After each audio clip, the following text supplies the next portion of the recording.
Di demên dawî de dewleta Tirka dagirker êrişên xwe li dijî herêmên Bakur û Rojhilatê Sûriyê zêde dike. Dewleta Tirk rojane êrişî kantona Şehbayê û navenda navçeya Til Rifetê dike û di encamê de xelkên sivîl zirarê dibînin. Xelkên Efrîniyê li navçeya Til Rifetê dimînin, ji Rojava TV re axivîn û êrişên dewleta Tirka dagirker li dijî herêmê şermezar kirin. Koçberên Efrînî yên li Til Rifetê dibêjin, rojane dewleta Tirka dagirker êrişî wan dike û zarokên wan ji tirsa re ranakevin. Her wiha gotin ku ew ê herdem li ber xwe bidin.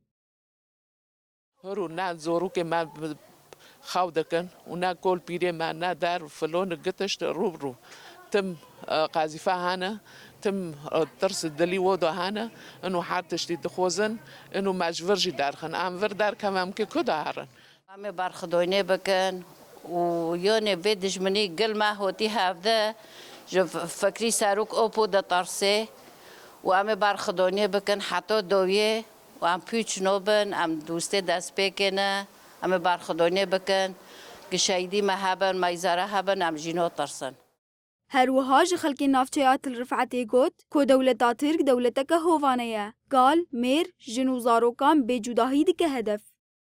قال ما يعرفين يا نازحنا زاروكنا قالنا بيرنا تعسكروا مسكروا وق او دفكرن تننا هر کس باورم بإيش خدا كاتي هر کس دفكر چو وگره ولا تخا جبر وجي ترك و هويته نساكينه چاتات و دسرما Hêjayî gotinê ye koberiya di rojan dewleta Tirka dagirker êrişî navçeya Til Rifetê kir û di encamê de sivîlek birîndar bû.